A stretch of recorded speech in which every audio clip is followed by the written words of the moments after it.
Gise, te cuento. Ya tenemos al señor Héctor Polino en línea. Lamentablemente, bueno, los precios no nos dan tregua y él es un especialista, por eso hablamos con él, es un referente a nivel nacional sobre estos temas. ¿Qué tal, Héctor? Muy buenas tardes. Buenas tardes, ¿qué tal? ¿Cómo le va? Bien, acá andamos. Complicado el tema precios, no da tregua, ¿no? Sí, lamentablemente los precios continúan yendo por el ascensor y, como siempre, los salarios por la escalera, lamentablemente. Y no hay razones que justifiquen estos fenomenales aumentos de precios, porque está el programa de precios cuidados vigente, que arrancó en el mes de enero del año 2014, está vigente hasta el 8 de junio el programa de precios máximos, que comenzó el 20 de marzo del año 2020, con precios de referencia al 6 de marzo. Continuaron congeladas las tarifas durante el mes de mayo, tanto de la energía eléctrica con las empresas de carácter nacional, el gas natural en todo el país estuvo el precio congelado.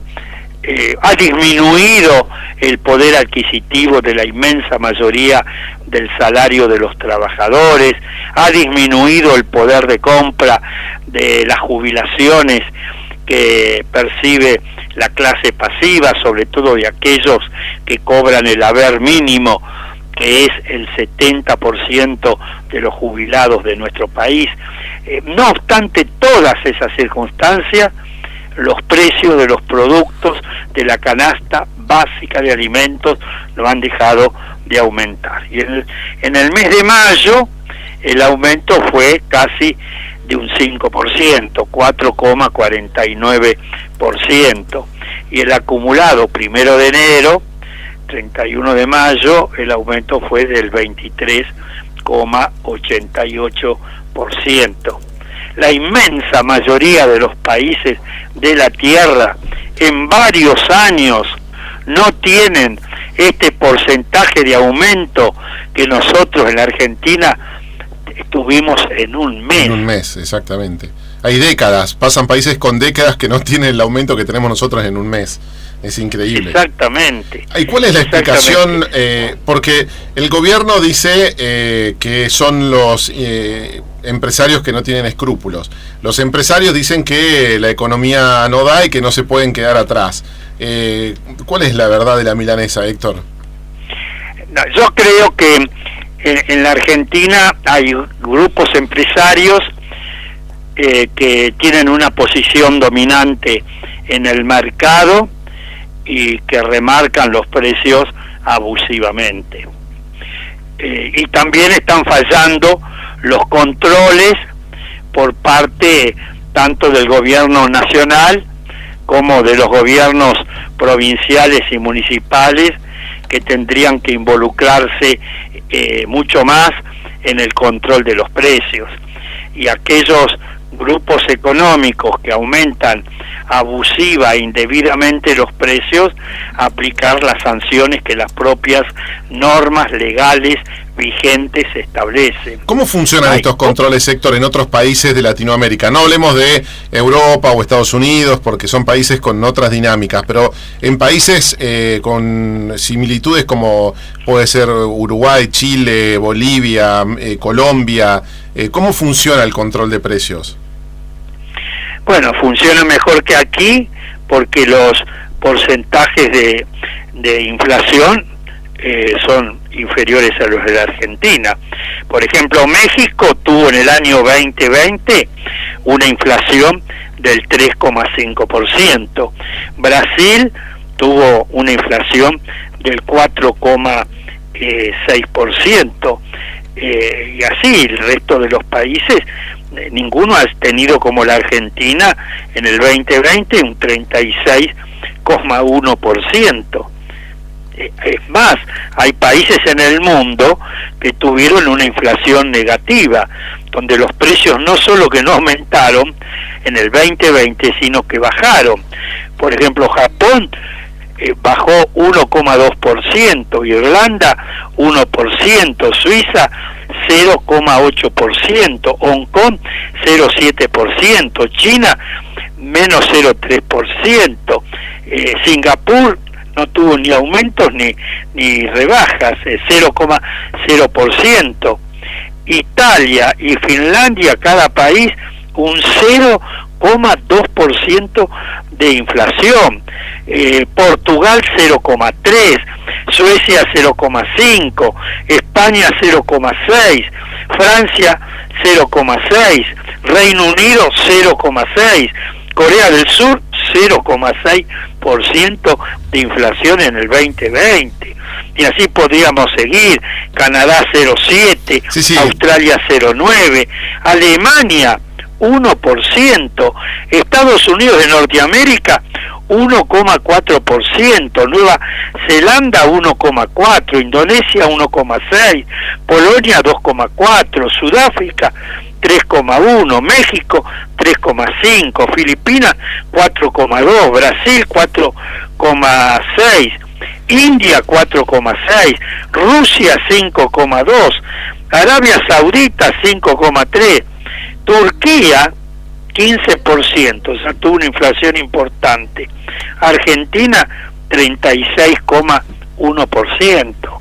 Sí, somos un caso único a nivel global, y no para ponernos contentos y orgullosos de esta situación, y da la sensación que no importa el gobierno que venga y la ideología del gobierno, no le encontramos la vuelta, porque vamos, si se quisiera simplificar de izquierda a derecha, para simplificar, y seguimos con los mismos problemas y se van agudizando gobierno tras gobierno. Exactamente, el problema no comenzó con este gobierno, viene desde hace ya varios años.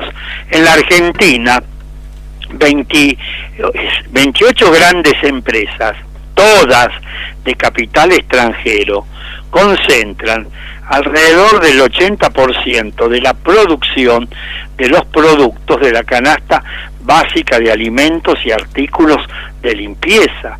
A esos 28 grandes grupos económicos a los que hay que controlar, porque son formadores y deformadores de precios al mismo tiempo. Pero no hay una ley de competencia, de defensa de la competencia, de la ley antimonopolio. ¿Esto no los incluye, o nadie los controla y les permiten, encuentran algún resquicio legal para poder escaparle? Mire, cuando yo fui diputado nacional, fui coautor de una ley que se denominó de defensa de la competencia o ley antimonopolio. Esa ley creaba un Tribunal Nacional de Defensa de la Competencia. La ley estuvo vigente durante casi 8 años. Nunca se creó ese tribunal. Luego la ley se la derogó. En el mes de mayo del año 2018, el Congreso Nacional volvió a aprobar una nueva ley de defensa de la competencia o ley antimonopolio sobre la base de iniciativas presentadas por diputadas y diputados del oficialismo y de la oposición de entonces. Esa ley crea un Tribunal Nacional de Defensa de la Competencia. Pasó el resto del año 2018, todo el año 2019, todo el año 2020. Estamos casi a mediados del año 2021 y no se designaron los 5 miembros integrantes de ese tribunal. Claro, increíble. ¿Se da cuenta cuál es el problema de la República Argentina?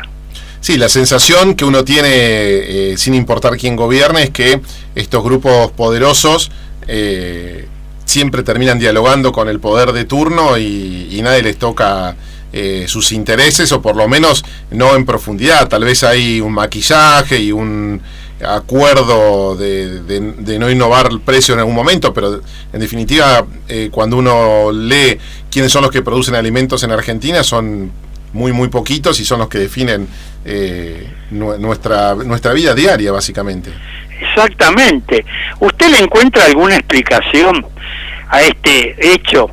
La reforma de la Constitución Nacional del año 1994 creó la figura del defensor del pueblo de la nación, dotado de amplias facultades para defender los derechos de los usuarios de los servicios públicos, de los consumidores de distintos bienes, etcétera. ¿Usted puede creer que desde hace 12 años, le reitero, no 12 meses, 12 años que está vacante ese cargo y no se designa el reemplazante? Claro. Se puede creer.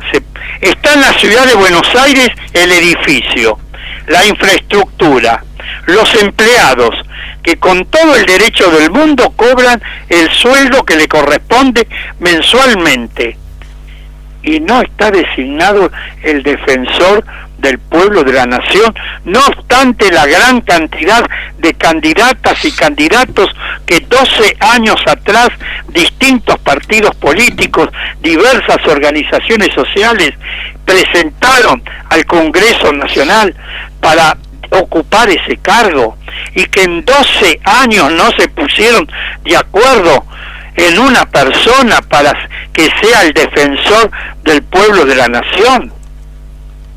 ¿Puede creer que suceda esto en la República Argentina? No, sí, es increíble. No se puede creer.